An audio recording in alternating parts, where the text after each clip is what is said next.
से करना है। हरे कृष्णा। पहला श्लोक भी बहुत सुंदर था, मैं तो सोचा 30th से है। मयि सर्वाणि कर्माणि संन्यासध्यातं चेतसा निराशी निर्ममो भूत्वा युध्यस्व विगतज्वरा। बहुत सुंदर श्लोक था। मैं सोच रहा था कि भगवान कितना, ये गीता है, गीता मतलब गीत, एक गीत है, भगवान इसको गा रहे हैं। और हम लोग देखते हैं कि और शास्त्र में और हमारे सीनियर वैष्णव गुरु महाराज लोग सुनते हैं कि जो भगवान का दिव्य धाम है, वहाँ सब लोग ना गा के बात करते हैं। तो भगवान भी यहाँ गा के ही उसको सुना सुना रहे हैं। इतना सुंदर और मीठा है, भगवान गा रहे हैं, एक एक शब्द इसका अद्भुत है। और अगर हम इसको इसको रियलाइज करें कि ये तो साक्षात भगवान ने बोला, लेकिन हम लोग उसको रियलाइज नहीं कर सकते कि हमारे सामने नहीं बोला, ये लिखा हुआ है। हमने अपने कर्णों से वो मधुर वाणी, उस मधुर स्वर ने सुना, लेकिन फिर भी हमको रियलाइज करते कितना सुंदर एक एक वाक्य भगवान ने बोला है। बहुत अद्भुत है। ठीक है, हम 31st करते हैं। ये मे मतम इदम नित्यम अनुतिष्ठन्ति मानवा श्रद्धावन्तो अनुसूयन्तो मुच्यन्ते ते अपि कर्मभि। तो भगवान बोलते हैं कि जो व्यक्ति मेरे आदेशों के अनुसार अपने कर्तव्य करते रहते हैं और ईर्ष्या रहित होकर इस उपदेश का श्रद्धा पूर्वक पालन करते हैं, वे सकाम कर्म के बंधन से मुक्त हो जाते हैं। तो वह क्या बता, भगवान बताते हैं कि सकाम कर्म, भगवान के आदेशों का पालन करना है। भगवान के आदेशों का पालन कैसे, हमको कैसे मालूम पड़ेगा भगवान ने क्या आदेश दिए? और वो शास्त्रों से मालूम पड़ेगा, वेद से मालूम पड़ेगा, गुरु के मुख से मालूम पड़ेगा, साधु के मुख से मालूम पड़ेगा। क्योंकि साधु गुरु हमको बताएंगे कि भगवान क्या चाहते हैं, शास्त्रों का रहस्य क्या है, शास्त्रों का सार क्या है, शास्त्रों में क्या इंस्ट्रक्शन दी जा रही है। क्योंकि हम तो बद्ध जीव हैं, उसको समझ पाना हमारे लिए तो लगभग असंभव जैसा है। और जैसे कि इसमें भी लिखा है कि बहुत सारे लोग ऐसे दार्शनिक, जो तथा कथित बुद्धिजीवी लोग हैं, इंटेलेक्चुअल क्लास है, जो जो भौतिक विद्या में, भौतिक शिक्षा में बहुत उन्होंने शिक्षा प्राप्त की है, बहुत हाईली एजुकेटेड है मटेरियल एजुकेशन में। जो हो सकता है उनको बहुत सारी भाषाएं आती हों, बहुत सारी उनके पास डिग्रीज हों, पीएचडी और क्या क्या डिग्रीज हों, और बहुत क्लास अपने आप उसे ये अहंकार भी आ जाता है। प्राणे अर्थे दिया वाचा, वो तो नहीं, वो जन्म ऐश्वर्य श्रुति श्री भी, जन्म ऐश्वर्य श्रुति श्री, श्रुति विद्या, इसका भी हमको अहंकार हो जाता है। तो इन उनका उस क्लास की प्रभुपाद बात कर रहे हैं, जो इंटेलेक्चुअल क्लास है, जो बहुत अपने आप को बुद्धिमान जानते हैं, कहते हैं। और वैसे तो वो समाज है, वो तो हम जैसे भक्तों को, जो भक्त बनने का प्रयास भी कर रहे हैं, जो साधक बनने का प्रयास कर रहे हैं, या अपने जीवन को कृष्ण कॉन्शियसनेस या भगवत कॉन्शियसनेस, या अपने जीवन को आध्यात्मिकता में लगा रहे हैं, वो हमको मूर्ख समझते हैं। लेकिन शास्त्र बोलते हैं कृष्ण भक्त अति चतुर। वास्तव में बुद्धिमान कृष्ण भक्त हैं, जो भगवान की भक्ति में लगे हुए हैं, वो वास्तविक बुद्धिमान हैं।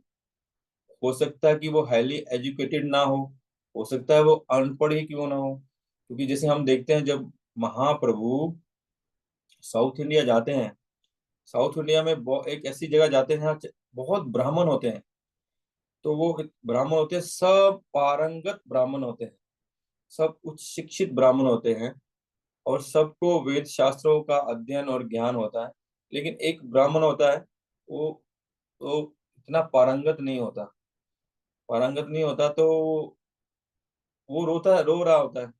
और दूसरे जो ब्राह्मण, जो हाईली एजुकेटेड, हाईली इंटेलेक्चुअल होते हैं, शास्त्रों के विधिवत ज्ञाता होते हैं, उनको शास्त्रों की जानकारी होती है, वो उस ब्राह्मण के ऊपर हंसते हैं। तो वो उस ब्राह्मण पे हंस रहे होते हैं, और वो ब्राह्मण रो रहा होता है। तो महाप्रभु देखते हैं, हालांकि महाप्रभु साक्षात भगवान है, सबका अंतर्बार सब जानते हैं। कुंती महारानी कहती है कि भगवान कहाँ स्थापित नहीं है, हर जगह, अंदर में भी है, बाहर में है, कण कण में है। ब्रह्मा जी बोलते हैं अणु परमाणु में है। वहां से कुछ छुपा ही नहीं है, कुछ भी सृष्टि में कुछ भी ऐसा नहीं है जो भगवान से छुपा है, छुप सकता है। भगवान सब जानते हैं, लेकिन अपने भक्त की महिमा को उजागर करने के लिए भगवान ऐसे ऐसे लीला करते हैं कि उनको कोई जानकारी नहीं है। तो महाप्रभु उनसे पूछते हैं कि आप क्यों रो रहे हैं। वो बोले कि मैं इसको ठीक से, मेरे को आता नहीं है, मैं ठीक से पढ़ा लिखा नहीं हूँ, या मेरे को विद्या नहीं है, उसको समझ नहीं पाता हूँ। बोले फिर आपको अगर समझ नहीं आ रही गीता, एक तो आदमी को गीता व्यक्ति को समझ आई है, उस गीते का रहस्य समझ आया है, उस गीते का रहस्य समझ आने से उसको आध्यात्मिक आनंद की हो रहा है, उसका स्फुरित हो रहा है, और वो उसके अंदर में वैराग्य, भक्ति, प्रेम जागृत हो रहा है, उसकी आंखों में अश्रु आ रहा है। ये तो एक सामान्य बात है, जो जिसको भक्त होगा, जो भगवान की कथा सुनेगा, जिसका भगवान के प्रति श्रद्धा प्रेम होगा, स्वाभाविक आंसू आ जाएंगे। लेकिन आप जानते नहीं है आपको क्या पढ़ लिखा हुआ है, तो आपको कैसे, आप रो क्यों रहे हैं। और बाकी जो बुद्धिजीवी लोग थे वो समझ रहे थे इसको पढ़ना नहीं आता था इसलिए रो रहे हैं।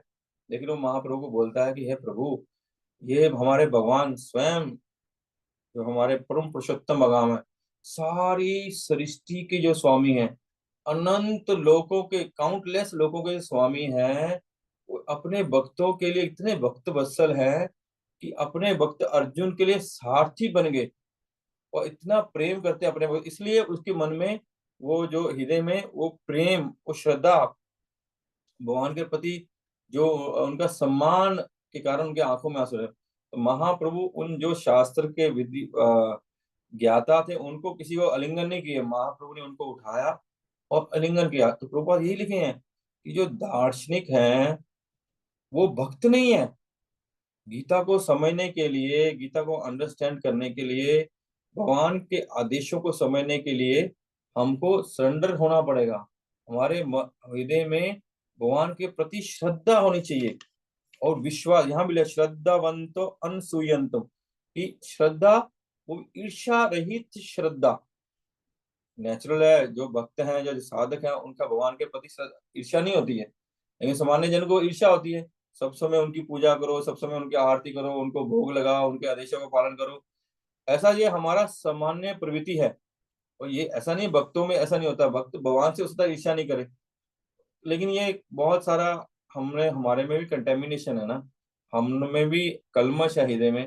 तो हम लोग, हमारे में भी ये हो जाता है, हम दूसरे भक्तों से ईर्ष्या करने लग जाते हैं।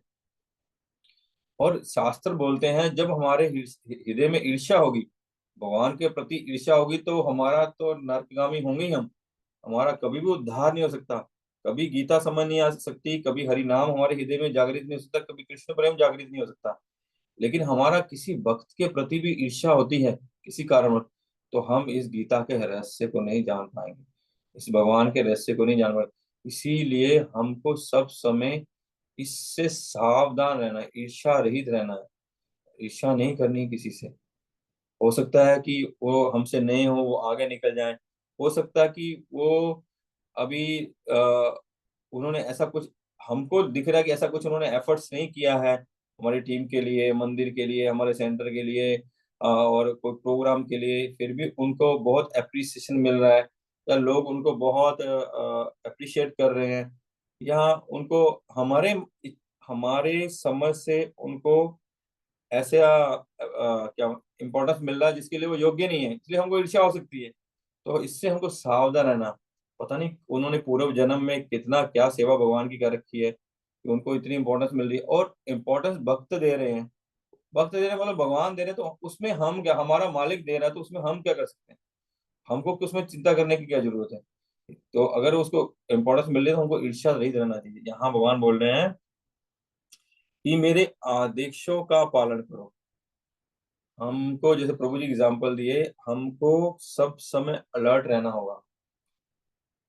हमको हमारी चेतना को, हमारी कॉन्शियसनेस को हाईली, क्या बोलेंगे, अलर्ट, हाईली अलर्ट रहना, रेड अलर्ट बोलते ना, रेड अलर्ट कर दिया। अभी सारी पुलिस, सारी फोर्स रेड अलर्ट है। उस टाइप से हमको रहना होगा, क्योंकि हमको सब समय सचेत रहना होगा कहीं हम ऐसा कार्य में इंडल्ज तो नहीं है जो भगवान के आदेशों से विपरीत है। क्योंकि भगवान बोल रहे हैं कि मेरे आदेशों का पालन करोगे। भगवान हमारे मालिक हैं, हमको ये समझना होगा। अगर एक मालिक का एक नौकर, एक ऑफिस में एक एम्प्लॉय है, एक स्टाफ है, और एक मालिक है, बॉस है उसका, अगर वो उसका ठीक से उसके आ, आदेशों का पालन करेगा तो नेचुरल है, से स्वाभाविक है उसकी एडवांसमेंट होना, उसकी क्या बोलेंगे, उसकी पदोन्नति होना, उसको क्या बोलेंगे, प्रमोशन होना। ये स्वाभाविक है। जब हम इस भौतिक जगत में भी अपने मालिक को, अपने बॉस को खुश रखते हैं, तो वो भी हमारे प्रति सुहृद होता है। हालांकि ये भौतिक जगत है, वो शुद्ध भाव नहीं होता, लेकिन भगवान तो परम शुद्ध है, शुद्धम अपाप विद्धम है। और भगवान बोलते हैं स्वल्पमस्य धर्मस्य त्रेतो महतो भय। थोड़ा सा सेवा करने से मैं तुम्हारे बड़े से बड़े बात का रक्षा करूंगा। और जो व्यक्ति भगवान की बात का इच्छा का, भगवान के आदेश का पालन करेगा, उसकी उन्नति होना स्वाभाविक ही है। हमको हो सकता है हम उसको देख नहीं पाए कि वह भगवान के आदेशों का पालन कर रहा है, उसकी उन्नति हो रही है, हम उसको समझ नहीं पाए कि हमारा एडवांसमेंट हो रहा है। लेकिन नहीं, अगर हमारी निष्ठा है भगवान के प्रति, हमारी रुचि है भगवान के प्रति, आसक्ति है, हम भगवान के प्रति सरेंडर हैं, तो हम उस बात को समझ नहीं सकते कि हम आगे बढ़ रहे हैं। जैसे एक शिप होता है ना, समुद्र है, चारों तरफ समुद्र है, जब वो शिप चलता है तो मालूम नहीं पड़ता कि वो आगे बढ़ रहा है, हमको ऐसे लगेगा वो शिप एक जगह खड़ा है। अगर आसमान में बादल ना हो और हम एयर फ्लाइट में हो, तो पता ही नहीं लगेगा हम आगे बढ़ रहे हैं। वो तो बादल होते हैं तो हमको पता लगता है, नहीं तो हम लोग एक ही जगह खड़े हैं और जहाज चल ही नहीं रहा। ऐसे ही अगर हम ठीक से कार्य कर रहे हैं, भगवान के आदेशों का पालन कर रहे हैं, तो हमारी प्रगति स्वाभाविक है। लेकिन हमको इसकी इच्छा नहीं करनी चाहिए कि हमारी प्रगति है। हमारी निष्ठा सिर्फ इस बात में होनी चाहिए कि हम गुरु का, वैष्णव का, साधु का और भगवान के, उनके माध्यम से भगवान के आदेशों का पालन करें और ईर्ष्या रहित करें और पूरे ईमानदारी से उनको सरेंडर करें। अगर हमारे में एफिशिएंसी नहीं है, अगर हमारे में क्वालिटी नहीं है, अगर हमारे में योग्यता नहीं है, लेकिन हमारा अगर मनोभाव उचित है, हमारे मन में भगवान के प्रति श्रद्धा और उनकी सेवा करने की इच्छा है, तो भगवान उसको स्वीकार कर लेते हैं। भगवान श्री रामचंद्र जब लंका पे पुल बना रहे थे, तो सब बंदर, बड़े बड़े रीछ, बड़े बड़े सब जो थे भगवान के सेवक थे, बड़े बड़े पत्थर पेड़ सब गिरा रहे थे, लेकिन भगवान ने गिलहरी का भी उतना ही इंपॉर्टेंस दिया, क्योंकि वो भगवान की सेवा करनी चाह रही थी।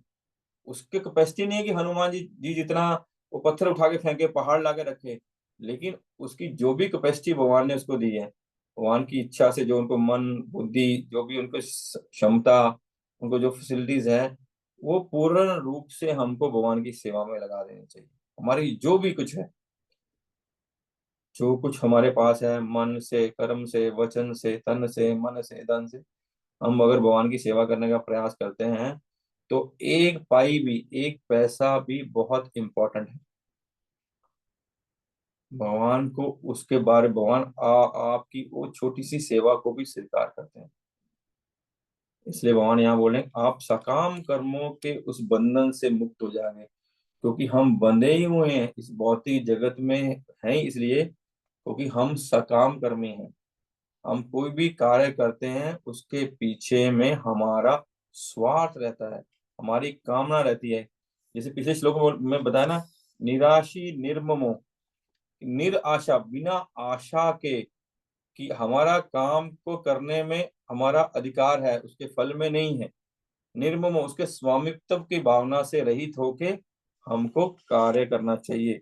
भगवान वहां बोले युद्ध करो, लेकिन हमारा युद्ध यही है कि हम इस भौतिक जगत में है, हम माया देवी से युद्ध कर रहे हैं, अपने आसपास की परिस्थितियों पे युद्ध कर रहे हैं, हम भौतिक इंद्र तृप्ति या सेंस ग्रेटिफिकेशन से युद्ध कर रहे हैं, हम अपनी इंद्रिय कंट्रोल से युद्ध कर रहे हैं, और हम जप करने का प्रयास कर रहे हैं, अपने मन से, इंद्रियों से युद्ध कर रहे हैं।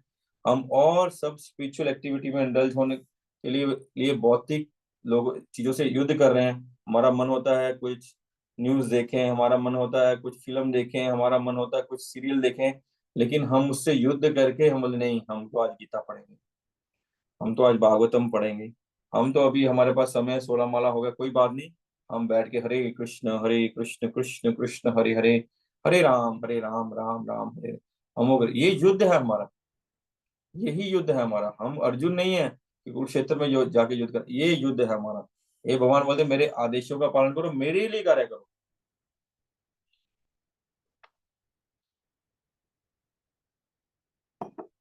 आगे भगवान बोलते हैं 32 में, ये तवे तद अ- ये त ये तवे तद अब अभय सुयतम सुयतम, ये तव एतत् अभयो सूयन्तो न अनुतिष्ठान्ति मे मतम्, सर्वज्ञान विमूढ़ं स्थान विद्धि नष्टान चेतसाम्, ये तव एतत् अभयो सूयन्तो न अनुतिष्ठन्ति मे मतम्, सर्वज्ञान विमूढ़ विमूढ़स्तान् विद्धि नष्टान चेतसा। किंतु जो ईर्ष्यावश इस उपदेशों की उपेक्षा करते हैं और इनका पालन नहीं करते, उन्हें समस्त ज्ञान से रहित, धिक भ्रमित तथा सिद्धि के प्रयास में नष्ट भ्रष्ट समझना चाहिए। भगवान क्या बोलते हैं? भगवान बोलते हैं जो मेरी इंस्ट्रक्शनों को लेट गो करते हैं, उसको फॉलो नहीं करते हैं। कुछ बहुत सारे ऐसे जीव हैं जिनको तो भगवान की इंस्ट्रक्शन का पता ही नहीं है क्या। हालांकि भगवान ने ये व्यवस्था कर रखी है सारी दुनिया में, अलग अलग शास्त्रों के माध्यम से, अलग अलग साधुओं के माध्यम से, कि उनके इंस्ट्रक्शन को सब तक पहुंचाया जाए। यह भी कलयुग का दुर्भाग्य है, क्योंकि पूर्व युगों में तो गुरुकुल होते थे, सबके लिए आध्यात्मिक शिक्षा अनिवार्य थी। पूरी पृथ्वी पे गुरुकुल थे, पूरी पृथ्वी पे आध्यात्मिक शिक्षा दी जाती थी, इसलिए सब लोग भली भांति भगवान की इंस्ट्रक्शन को समझ सकते थे। अभी ऐसा काल आ गया कि ऐसा दुर्दम काल है कि भगवान की इंस्ट्रक्शन को बताने वाले लोग भी नहीं रहे हैं, उसको समझने वाले लोग नहीं रहे हैं, उसको समझाने वाले लोग नहीं रहे हैं। फिर भी बहुत ये प्रभुपाद की कृपा है कि इस्कॉन को स्थापित करके भगवान की इच्छा, देखिए ये भी देखिए हम इससे सीख सकते हैं। प्रभुपाद ने भगवान की आदेश का पालन किया, जैसे भगवान पिछले श्लोक में बोले हैं, जो मेरे आदेश का पालन। प्रभुपाद ने अपने गुरु के माध्यम से, गुरु के मुख से भगवान के उस आदेश को पालन किया। पृथ्वी ते आते जतो नगर आदि ग्राम, सर्वत्र प्रचार होइवे मोर नाम। उस आदेश को भगवान ने, प्रभुपाद ने पालन किया, तो वो सारे सकाम कर्म से तो प्रभुपाद छूटे हुए थे। पूरी पृथ्वी में हरि नाम का प्रचार किया, गीता की शिक्षा का, भगवान के आदेशों का प्रचार हुआ, भागवतों की शिक्षा का प्रचार हुआ। चैतन्य महाप्रभु सो स्वयं श्री कृष्ण चैतन्य, राधा कृष्ण ने अन्य, राधा कृष्ण के जो उपदेश है उनका प्रचार हुआ। जब जन जन तक उन उपदेशों को पहुंचाया जा रहा, ताकि प्रत्येक व्यक्ति सकाम कर्मों से बचे और अपने जीवन के अंत में परम गति को प्राप्त हो। लेकिन जो इसको नहीं करते, बोलते जो ईर्ष्यावश, भगवान से ईर्ष्या, हम क्यों माने, हम भगवान की बात क्यों सुने, हम अपनी मर्जी के मालिक हैं, हमको जो जीवन मिला हम जो करेंगे उस हमारी इच्छा होगी वो करेंगे, और मन को जो अच्छा लगता है वो ही करना चाहिए। जैसे आप ये बात सामान्य सुनेंगे कि जहां मन को शांति मिलती है वहीं जाना चाहिए। तो भाई शाम को माता जी बोल रही है मन को शांति मिली वही करना चाहिए, और शाम को प्रभु जी तो शाम को मैं खाने में जाएंगे, बाहर में जाएंगे, उनको वहां शांति मिलती है, तो आप जाने दोगे? नहीं। और आप किसी आपके पति देव को या आपकी पत्नी को किसी और कोई और अच्छा लगता है, तो क्या आप उसका संग करने दोगे? नहीं। क्या आप किसी जुआ खेलने का अच्छा लगता है, जुआ खेलने जाने दोगे? नहीं। तो मन की बात नहीं है, मन तो बहुत चीटर है, मन तो सबसे बड़ा चीटर है। अगर वो कंट्रोल में नहीं रहे बुद्धि के, तो वो सबसे बड़ा चीटर है। वो स्वतंत्रता चाहता, फ्रीडम चाहता है कि कोई उसको बोलने टोकने रोकने वाला कोई ना हो। अगर टोकने रोकने और भोकने वाला कोई नहीं हो, तो वो उसका पतन निश्चित है। हमारे ऊपर अगर कोई टोकने वाला है, रोकने वाला है, हमको समझाने वाला है, तो ये भी भगवान की कृपा है कि भाई जब कर रहे हो तो, भाई क्लास में आ रहे हो तो, ये हमारे ऊपर कृपा है। लोग समझते नहीं है, लोग समझते हैं पागल हैं, ये फोन करते रहते हैं, आओ आओ, क्या होता है वहाँ गीता सुनने से, क्या होगा भागवत सुनने से, क्या होगा भक्ति करने से, क्या वहां जाकर मन नहीं लगता है? मन इसलिए नहीं लगता कि हमने मन को पहले बहुत फ्रीडम दे रखी है, वो सब बैड हैबिट्स में इंडल्ज है। अब उसको साफ सुथरा कर रहे हैं तो धूल मिट्टी होने से कष्ट हो रहा है। तो बोलते हैं जो ईर्ष्या करेगा, इसलिए वो कंट्रोल में नहीं आना चाहता। भगवान बोले किंतु जो ईर्ष्या से मेरे उपदेश की उपेक्षा करेगा और इनका पालन नहीं करेगा, वो समस्त ज्ञान रहित हो जाए होगा। दीग भ्रमित तथा सिद्धि के प्रयास से नष्ट, ज्ञान रहित। और जो भगवान के वास्तविक जो ज्ञान है, कुछ भी वो ज्ञान है जो, वो वास्तविक ज्ञान वही है जो शास्त्रों में भगवान की वाणी दी हुई है, गीता भागवत में हमको समझाया, वो ज्ञान है। लेकिन जो भगवान के उपदेशों का पालन नहीं करते, सिर्फ ये भौतिक ज्ञान प्राप्त करते हैं, वो ज्ञान यूजलेस हो जाता है। क्योंकि जब मृत्यु आएगी, जब हमारा वृद्ध अवस्था आएगी, वो सारा ज्ञान जीरो हो जाएगा। लेकिन अगर किसी ने गीता का ज्ञान लिया, भागवत का ज्ञान लिया है, वो इस जन्म में भी, इस जन्म के बाद भी उसके काम आएगा। और जो भौतिक ज्ञान है वो यही नष्ट हो जाएगा। और धीक भ्रमित रहेगा, उसको भ्रम रहेगा, I am very intelligent, I am very intellectual, I am very, कोई उपाधि ज्ञान, उसको अहंकार रहेगा और भ्रम रहेगा, उसको कोई जीवन का लाभ नहीं होगा। अंत में श्रमेव ही केवलम, सिद्धि के प्रयास में नष्ट भ्रष्ट हो। समझो, सिद्धि क्या है? जीवन के आनंद लेना, जीवन में आनंद, मतलब परमानंद की, हम मन को शांति मिले और आनंद मिले, हमारी आत्मा को सुख मिले, ये है।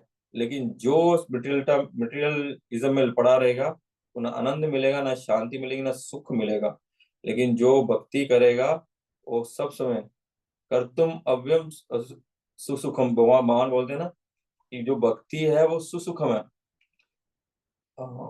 शायद 9वें या 10वें अध्याय में श्लोक आता है ये, श्लोक है, पवित्रम इदमम उत्तमम धर्मम, ध्यान नहीं आ रहा अभी। तो सुख सुख सुसुखम कर्तुम अव्ययम, ये जो भक्ति है सुसुखम है। इसको करने से ये कभी, इतना सुख है ये कभी खत्म नहीं होता है, कभी कभी खत्म नहीं होता है, वैसा सुख मिलता है। और जो भगवान से ईर्ष्या करते हैं, वो कभी इस बात को समझ नहीं पाते हैं। देखिए शिशुपाल था, शिशुपाल को भगवान ने कितने अवसर दिए, उसको वो इतने 100 अवसर प्रदान किए कि भगवान को, उनको माफ करते रहे, माफ करते रहे, माफ करते रहे, लेकिन वो समझा नहीं। तो क्या हर्षर हुआ, उसको उसका वध करना पड़ा भगवान को। इसलिए जो भगवान की वाणी को नहीं समझते, भगवान दूत बन के दुर्योधन को सदपथ पे लाने के लिए गए, सदपथ पे लाने के लिए गए, लेकिन वो उनकी भगवान की बात नहीं माना। तो क्या हश्र हुआ उसका, उसका अंत क्या हुआ, क्या उसको प्राप्त हुआ? उसने इतनी चेष्टा की, सारा जीवन पाप किया, तो उसको प्राप्त क्या हुआ? प्रभु जी बताएं श्लोक कौन सा? राज विद्या राजगुहम पवित्रम इदमम उत्तमम, प्रत्यक्ष आवागमम धर्ममयम, सुसुखम कर्तुम अव्ययम। जो भक्ति है ये बहुत ही रहस्यमयी है, लेकिन भगवान कृपा करके गीता के माध्यम से हमको ज्ञान प्राप्त कर रहे हैं, दे रहे हैं। और बोले सारी विद्याओं का राजा है, राज विद्या राजगुह्यम पवित्रम एवं उत्तमम, इससे बड़ी विद्या और कोई नहीं है। और होता क्या? प्रत्यक्ष आवागमन, प्रत्यक्ष, ये अनुभव करने की है।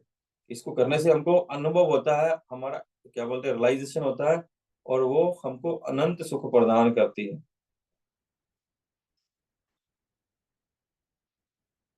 तो इस प्रकार जो भगवान की वाणी को नहीं समझते हैं, भगवान के प्रति ईर्ष्या करते हैं, भगवान के आदेशों का पालन नहीं करते, उनको सबको नरकगामी होना पड़ता है, जीवन में, इस जीवन में और जीवन के बाद भी बहुत कष्ट उठाने पड़ते हैं।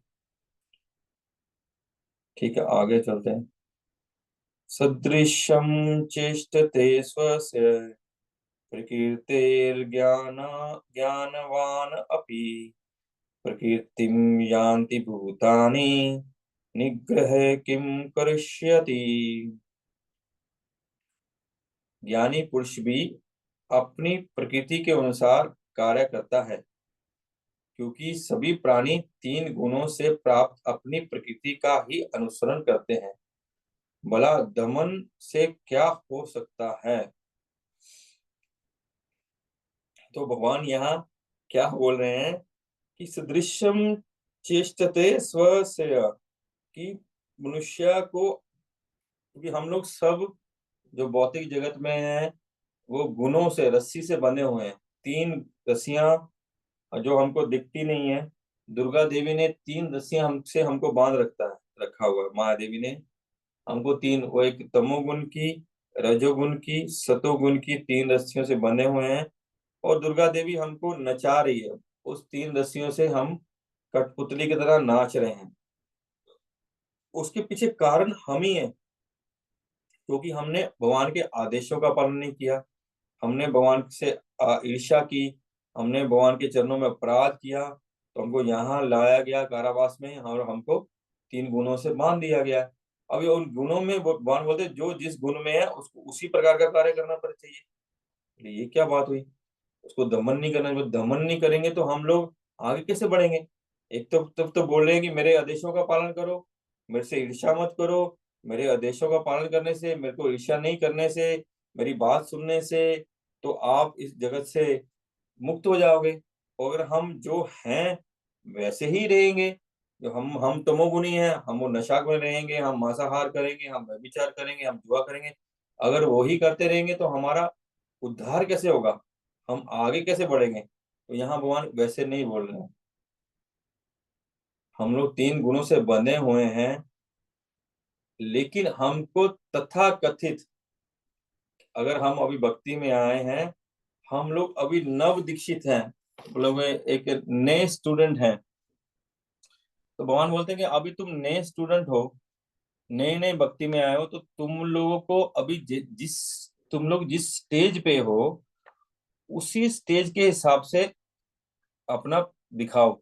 ये नहीं कि हम लोग अभी नए हैं, अभी नए नए माला करनी चालू की है, हम लोग अभी नए नए इस्कॉन में आए हैं, इस्कॉन से इतना हम लोग क्या बोलेंगे, भावुक हो गए। भाव तो नहीं है, भावुक हो गए हैं। हम बोलेंगे हम तो घर छोड़ेंगे, हम तो वृंदावन जाके रहेंगे, हम तो वैरागी हो गए हैं, हम तो अभी परमहंस हो गए हैं, हम तो सब कुछ त्याग देंगे, हम तो विरक्त हो जाएंगे, क्योंकि एकमात्र जीवन का मूल्य है कि भगवान को प्राप्त करना। एकमात्र जीवन का मूल्य है भगवान की सेवा करना, और कुछ भी कुछ नहीं करेंगे, हम सब छोड़ देंगे। लेकिन वो करने से हम फेल हो जाएंगे। वो करने से हमारी जो आदतें, हैबिट्स है, वो एकदम से छूट नहीं जाएंगी। एक प्रभु जी एग्जाम्पल दे रहे थे कि एक बच्चा 5 घंटे मोबाइल पे गेम खेलता है।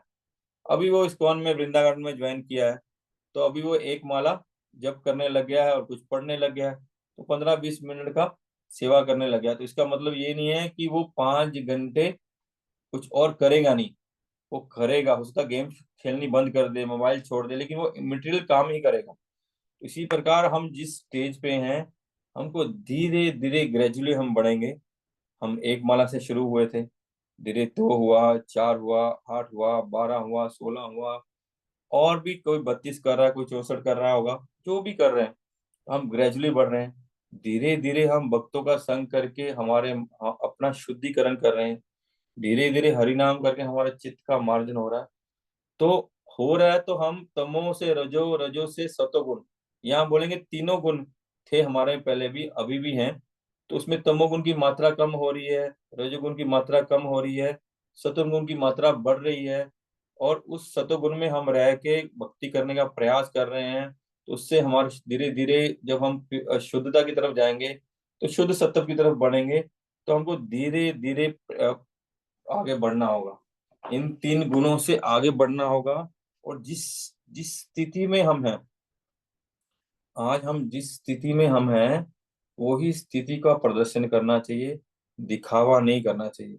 अगर हम अभी सकाम कर्मों में हैं, भौतिकता में हैं, तो हम परमहंस बन के संन्यास लेने का प्रयास करेंगे, त्याग करने का प्रयास करेंगे, तो वो विफल हो जाएगा हमारा। तो वो हम नहीं कर पाएंगे। हम बोलेंगे हम घर बार छोड़ दें, व्यापार छोड़ दें, नौकरी छोड़ दें, हम तो सिर्फ भजन ही करेंगे। अब वो स्थिति आ सकती है, लेकिन उस स्थिति आने में समय लगेगा। अभी हम किंडरगार्टन में हैं, फिर छोटे स्कूल में जाएंगे, क्या उसको बोलते हैं मालूम नहीं। फिर हम हायर सेकेंडरी में जाएंगे, फिर सीनियर सेकेंडरी में जाएंगे, फिर कॉलेज में जाएंगे, फिर डिग्री करेंगे, फिर पोस्ट ग्रेजुएशन करेंगे। तब जाके वो हमारी अंदर से चेतना आएगी, तो हम आगे बढ़ेंगे। तो यहाँ भगवान अर्जुन को बोल रहे हैं, अर्जुन को युद्ध करने के लिए कहा, तो अर्जुन बोलता है कि संन्यास लूंगा, मैं युद्ध नहीं करूंगा, मैं तो जंगल में जाके संन्यास लेके वहां भक्ति करूंगा। बोले भाई तुम वो हो नहीं पाएगा, तुम क्षत्रिय है, तेरे में क्षत्रिय का गुण है, तो अपने गुण के हिसाब से कार्य कर। एक ब्राह्मण का गुण होता है वो शमो दमो शचु शांति, बहुत सारे गुण होते हैं। बहुत वो अपने इंद्रियों को निग्रह करता है, दूसरे के प्रति क्षमाशील होता है, बहुत करुणाशील होता है, शास्त्रों का अध्ययन करता है, उसके बहुत सारे गुण हैं, तो ये कार्य वो करता है।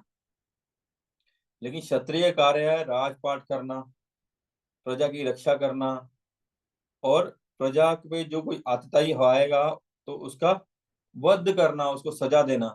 लेकिन ये कार्य ब्राह्मण नहीं कर सकता, ये कार्य वैश्य नहीं कर सकता, ये कार्य शूद्र नहीं कर सकता, क्योंकि उसमें वो गुण ही नहीं है। और ये गुण को, अगर उसमें क्षत्रिय गुण है और क्षत्रिय धर्म का पालन करता है, तो किसी आतताई को, किसी पापी का वध करता है तो उसको पाप नहीं लगता। लेकिन यही कोई दूसरा आदमी करे, काटेगा, मारेगा, तो उसको पाप लगेगा और उसको सजा भी मिलेगी। तो इस समय भगवान उसको बोलते तुम जिस गुण में है, तुम संन्यास लेगा तो सक्सेसफुल नहीं होगा। तुम अभी अपने धर्म का पालन करते करते ग्रेजुअली आगे बढ़। लेकिन जो धर्म का पालन करता है, जैसे भगवान बताए यहाँ पे, मई सर्वाणी कर्माणि, कि मेरे लिए कर्म कर। तुम अपनी जो आसक्ति है उसको अपने जीत हार से मत जोड़, तुम उसमें भोग की प्रवृत्ति से मत जोड़, तुम उसको अपनी जीत हार से मत जोड़, तुम उसको मेरे आदेश का पालन करते हुए मेरे लिए कर्म कर। तो धीरे धीरे जब ग्रेजुअली बढ़ेगा, जो हम देखते हैं राज ऋषि हुए हैं, तो पहले राजा थे, उन्होंने पूरी पृथ्वी पर राज किया, आतताइयों का हनन भी किया, साधुओं की सेवा भी की, ब्राह्मणों का रिस्पेक्ट भी किया, गाय का रिस्पेक्ट किया। धीरे धीरे वो इस स्टेज में आए, फिर वानप्रस्थ हुए, जंगल में गए, तप किया और भगवान की प्राप्ति की, राज ऋषि बने। तो ये है कि हम जिस गुण में हैं, उसको ग्रेजुअली धीरे धीरे धीरे आगे बढ़ें, और हमारा गुण जो बढ़ता जाएगा, तमो से का तमोगुण कम होगा, रजोगुण बढ़ेगा, रजोगुण कम होगा, सतोगुण बढ़ेगा, तो हम लोग धीरे धीरे शुद्धता की तरफ जाएंगे। तो एक दिन भक्त भी बन जाएंगे शुद्ध, लेकिन उसका प्रयास करना होगा। तो क्योंकि उस वो बिना प्रयास से नहीं होगा। भगवान बोलते हैं मैं यो अव्यभिचारिणी भक्ति योगेन सेवते से समतिते एतेन ब्रह्मभूए कल्पते। शायद कौन से अध्याय का है। तो भगवान बोलते हैं कि जो मेरी अव्यभिचारिणी भक्ति करेगा, व्यभिचार से रहित होकर भक्ति करेगा, वो तीन गुणों से मुक्त हो जाएगा और ब्रह्म बुद्ध की स्टेज पे पहुंच जाएगा। तो यहाँ भी यही बात है कि जब हम भगवान के आदेशों का पालन करेंगे और जो जिस स्थिति में है उससे धीरे धीरे हम उस कार्य, भगवान ने हमको वैश्य कार्य दिया, हम वैश्यों का कार्य करते हुए भक्ति करेंगे, तो और जो कार्य कर रहे हैं उससे अनासक्त होकर कार्य करेंगे, और जो हमको फल प्राप्त होता है उसको भगवान को चरणों में अर्पित करेंगे, तो हम आगे बढ़ेंगे। तो उससे हम लोग अपने शत्रुओं का दमन करेंगे और हमारा आगे में विकास होगा भक्ति में। और क्या है इसमें।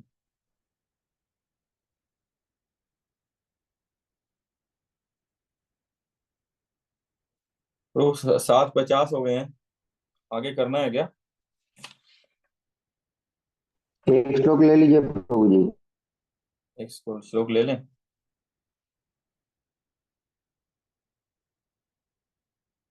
इसमें कुछ छूट तो नहीं रहा ना। एक मिनट रुको।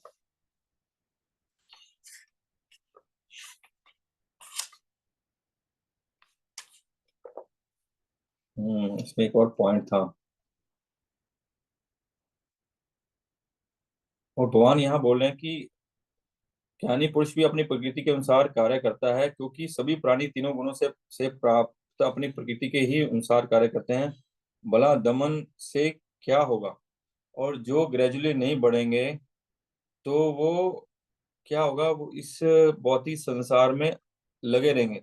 मैं ये कल देख रहा था, यहाँ 13.22 में भगवान बोलते हैं पुरुषो प्रकृति अस्तो ही भुंगते प्रकृति जने गुणा कारणम गुण संगस्यो सदा सदयोनिस जन्मसु। यहाँ भगवान 13वें अध्याय में बताते हैं कि हम इन गुणों के जब बंधन में ही रहेंगे, हमारा जन्म इस गुणों के बंधन में रहने के कारण हमारा पुनः पुनः जन्म होता है। लेकिन भगवान हमको इससे पहले श्लोकों में ये बताएं कि इन गुणों में मेरे आदेशों को पालन करोगे तो ग्रेजुअली हम ऊपर बढ़ेंगे, तो सकाम कर्मों के इस बंधन को काट देंगे। लेकिन अगर हम सकाम कर्मों के बंधन में नहीं काटते, इन गुणों में ही रहते हैं, इस गुणों का संग करने की इच्छा ही करते हैं, भौतिकता में कोई ही संग करने का इच्छा करते हैं, तो सद असत जोनि जन्म सु, तो हमारा सद असत जोनि में बार बार जन्म मृत्यु होता रहेगा, नरक स्वर्ग मिलता रहेगा। इसलिए हमको इसको धीरे धीरे काटना है। आगे अगले श्लोक में भगवान बोलते हैं, इंद्रियस्य इंद्रिय अर्थे राग द्वेष वयावस्थितो तयोर्न वशमागच्छतो हि यस्य परिपन्थिनो। भगवान बोलते हैं, प्रत्येक इंद्रियों तथा उसके विषय से संबंधित राग द्वेष को व्यवस्थित करने के नियम होते हैं। मनुष्यों को ऐसे राग तथा द्वेष के वशीभूत नहीं होना चाहिए, क्योंकि ये आत्म साक्षात्कार के मार्ग में अवरोधक हैं। देखिए, आप पहले श्लोक में भगवान बोलते हैं कि अपने गुणों में जो रहेगा, गुणों में रह के काम करना चाहिए, गुणों में रह के काम करेगा और उसके अनुसार ही काम कर पाएगा, तो दमन कैसे करेगा। अब उसका उपचार भी है, भगवान जो उसको समझाना चाहते हैं उसको और क्लियर किए यहाँ पे भगवान उसको, कि हम गुणे हैं, गुणों में हैं तो हमारी इंद्रियां हैं, और जिस गुणों में है उसके विषय हैं। बोले कि हमको प्रत्येक इंद्रियों तथा उसके विषय से संबंधित राग द्वेष को व्यवस्थित करने के नियम होते हैं। मनुष्य को ऐसे राग द्वेष से वशीभूत नहीं होना चाहिए, कि हमारी इंद्रियों इंद्रियां जो है, कितनी इंद्रियां हमारी? 10 इंद्रिय है, 5 ज्ञान इंद्रिय, 5 कर्म इंद्रिय। और विषय किसके हैं? कर्म ज्ञान हाँ, के ज्ञान 5 विषय। इंद्रियों के विषय होते हैं। ज्ञान इंद्रिय। आंख, कान, नाक, जीवा और त्वचा, इसको ज्ञान इंद्रियां बोलते हैं। आंख से हम देखते हैं, कान से हम सुनते हैं, नाक से हम स्मेल कर सूंघते हैं, जीवा से स्वाद लेते हैं, त्वचा से स्पर्श करते हैं। तो यही बोलते हैं कि भगवान बोलते हैं प्रत्येक इंद्रियों तथा उसके विषय संबंधी राग, कि प्रत्येक इंद्रियां, जो ज्ञान इंद्रियां, नाक, कान, त्वचा, आंखें, कान, ये सब ज्ञान इंद्रियां और इनके विषय हैं। तो हमको यहाँ रहना है, लेकिन उसके इंडल्ज नहीं होना है उसमें, कि चीज जैसे कि हमारा जीव के स्वाद के लिए हमको फंसना नहीं है। भगवान पहले ही बताया कि यज्ञ शिष्टो सिनो संतो मुच्यन्ते सर्व किल विषा, कि मेरे को अर्पण करके खाना, अपनी जीव के स्वाद के लिए नहीं खाना। हमको भगवान ने कान दिए हैं, तो भगवान 3.25 में बोलते हैं, शायद कपिल देव, कि हमारे कानों के लिए क्या उत्तम है। बोले मेरी कथा, भगवान की कथा। जो भगवान की कथा नहीं सुनेगा, जो भगवान के उस गुणगान, उत्तम श्लोक भगवान के गुणगान नहीं सुनेगा, तुलसीदास जी बोलते हैं उनके लिए ये कान सांप के बिल के समान है। उसके लिए कान है जो सांप के, जिसका कोई यूज नहीं है। सांप, अगर सांप रहता है जहर, अगर हम भौतिक चीजें सुनेंगे तो उसमें जहरीला सांप घुस जाएगा, जो हमारी मानसिक अवस्था को, मन को, बुद्धि को, सबको जहरीला कर देगा, कंटेमिनेटेड कर देगा। और तुलसीदास जी बोलते हैं वो सांप का बिल है।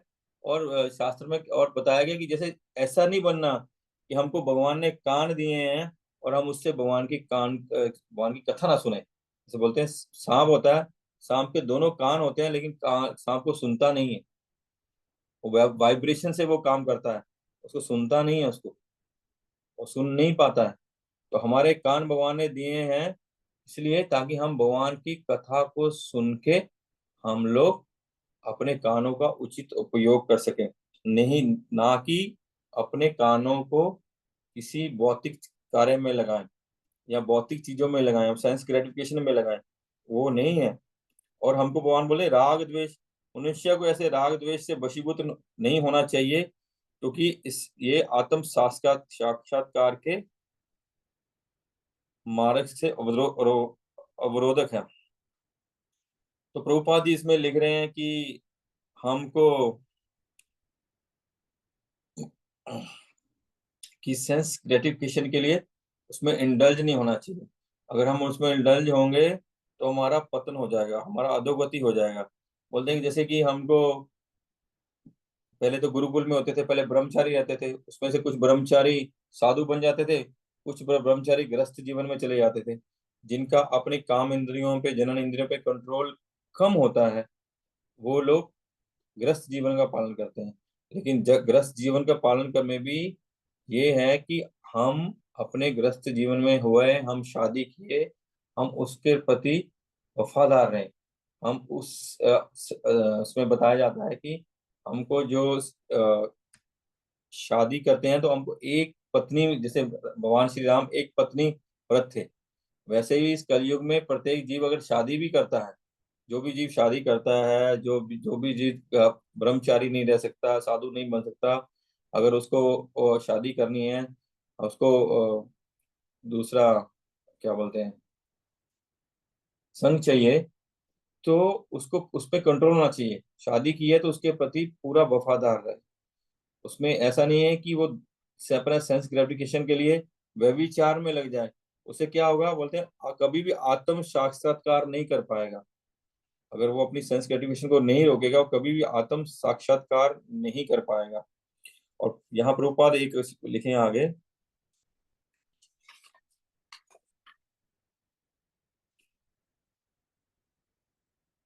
किंतु जिन लोगों की ऐसी भावना ना हो, उन्हें शास्त्रों के यम नियमों का पालन करना चाहिए।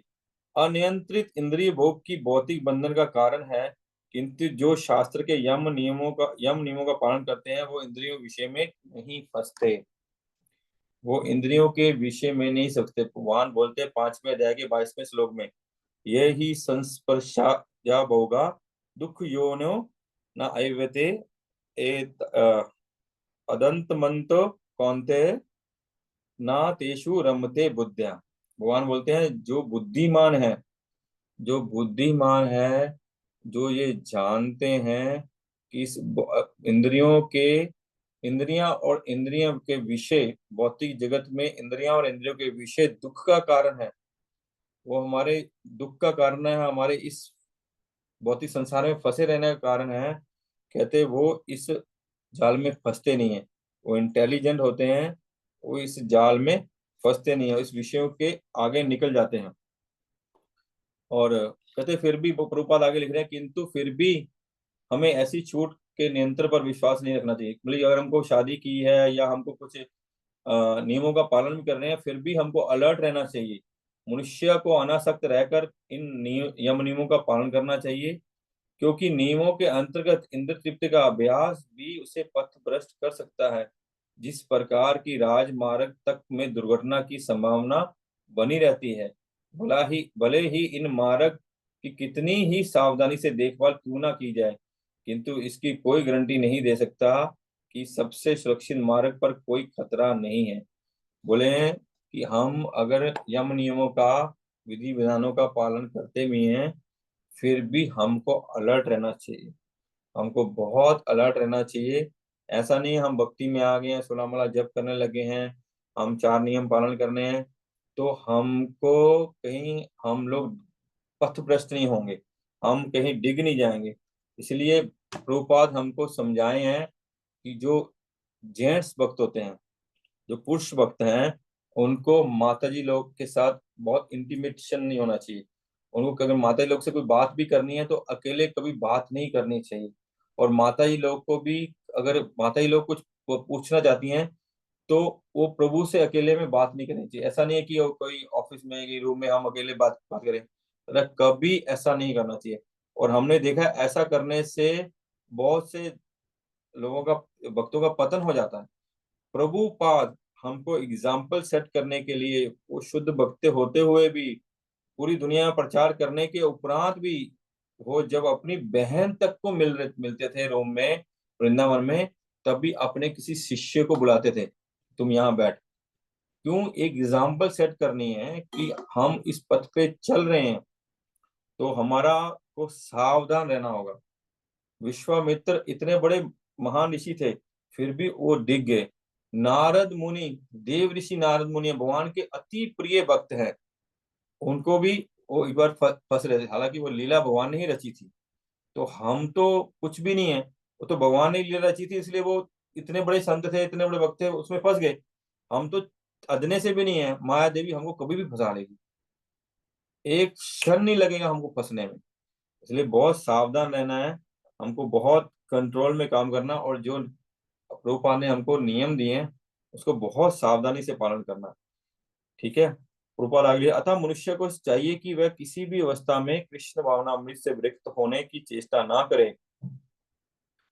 इसलिए जो भी हम लोग इस्कॉन में ज्वाइन किए हैं, कृष्ण भावना अमृत आंदोलन को ज्वाइन किए हैं, तो कभी भी इसको त्याग की चेष्टा ना करें।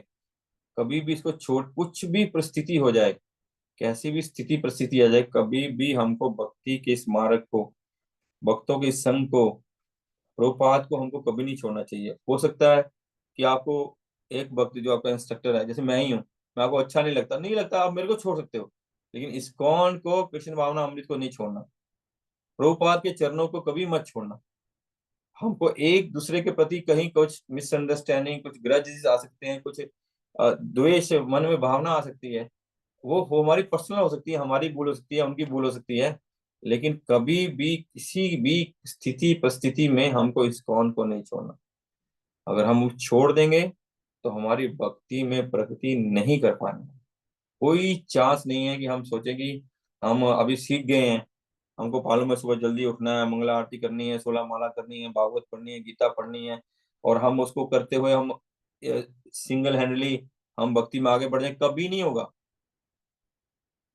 माया हमको फंसा लेगी और हमको गिरा देगी। मैं थोड़े दिन पहले भी कथा बोला था ना, भक्ति सिद्धांत सरस्वती ठाकुर शिला प्रभुपाद का एक शिष्य था, बोला मैं अकेले में एकांतिक भक्ति करना चाहता हूँ। वो एकांतिक भक्ति ऐसी की कि करने गया, वो जंगल गया, कुटिया बनाया, फिर वो वहां पे बिल्ली रखा रखा, फिर वहां पे गाय पाला, गाय पालने का, फिर शादी किया, बच्चे हो गए, भक्ति खत्म होगी, हमारी भी खत्म हो जाएगी। इसलिए हमको कभी भक्तों का संग नहीं छोड़ना। ठीक है। और हमको यहाँ एक बात है कि राग द्वेष को व्यवस्थित करने की नियम होते हैं। तो इंद्रियां विषय हैं, और हमको इंद्रियों के विषय के बारे में हमको शास्त्रों में बताया गया है, कौन सी चीज हमको खानी है, कौन सी चीज नहीं खानी, किसका संग करना है, किसका संग नहीं करना, क्या चीज हमारे लिए उत्तम है, क्या चीज हमारे लिए अधम है, वो चीज बताई गई है। तो हमको जो चीज बताया गया उसको स्वीकार कर लेना है, और स्वीकार करके हमको उसका पालन करना है। और फिर भी हमारा किसी चीज में ज्यादा क्या बोलेंगे, हमको क्या बोलेंगे, हमको समझो कि कोई चीज हमको अच्छी लगती है, जो चीज हमको अच्छी लगती है, लेकिन हम चाहते हैं वही चीज बनती रहे। प्रसाद में हमको बहुत कोई चीज अच्छी लगती है, हमको चाहते हैं प्रसाद ये बनता रहे, और कोई चीज अच्छी नहीं लगती है, अगर वो बन गई तो हम सोचे यार ये क्या प्रसाद बन गया, ये क्या आइटम बना लिए, ये तो एकदम अच्छा नहीं लगता, तो गले से उतरता नहीं है। तो ये चीज नहीं हमारी होनी चाहिए। जब जो चीज भगवान को भोग लग गई, जो प्रभुपाद की कृपा से, गुरु की कृपा से भगवान ने उसको खा लिया, वो चीज हमको प्रसाद के रूप में ग्रहण करनी चाहिए। ये नहीं कि ये मेरे को अच्छा लगता है ये मैं खाऊंगा, ये चीज अच्छा नहीं लगता मैं नहीं खाऊंगा। प्रसाद मीन्स भगवान की कृपा। प्रसादे सर्व दुखा नाम, हम पढ़ा ना, हानि रस्त उपजाए, तो बोलते हैं सारी चीजों का कष्ट मिटा देते भगवान।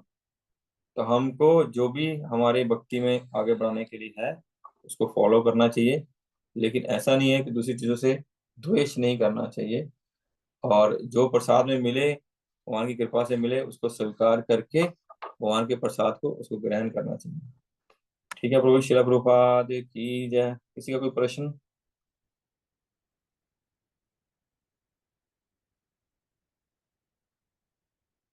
हरि बोल। बांसल जी।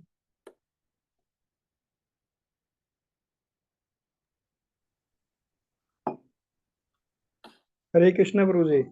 जी प्रभु जी। ये पांच जो 10 कर्म, 10 इंद्रिय बताई थी प्रभु जी, तो 5 कर्म इंद्रिय कौन कौन सी हैं प्रभु जी? हाथ, पाँव, हाथ पाँव और मुख और जनन गुदा इंद्रियां उपस्थ जीव। और गुदा।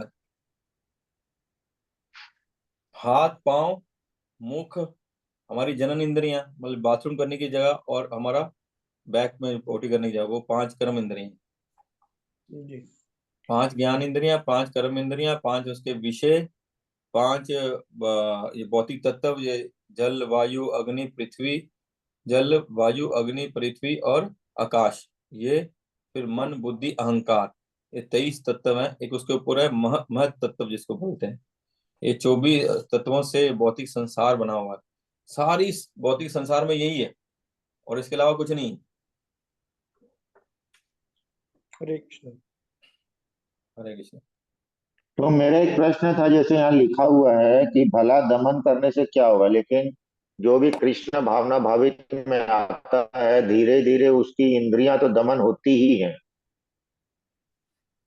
प्रभु यहाँ जो मैं समझा या समझने का प्रयास किया, जो सुना है वृष्ठ वैष्णव से, मतलब कि हमको क्या बोलेंगे, दमन का अर्थ है कि हम दिखावा, कि हमको तथा कथित तो दिखावा करने से नहीं होगा। जब हम ग्रेजुअली आगे बढ़ेंगे तो वो धीरे धीरे दमन अपने आप होगा।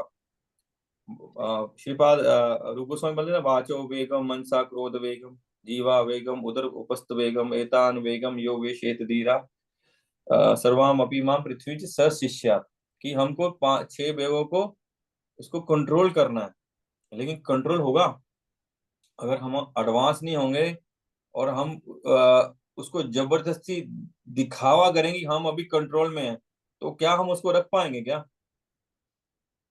हम उसको नहीं। हम उसको रख नहीं पाएंगे। वो हम जितना भी चेष्टा कर लेंगे ना, वो उससे डिगेंगे डिगेंगे।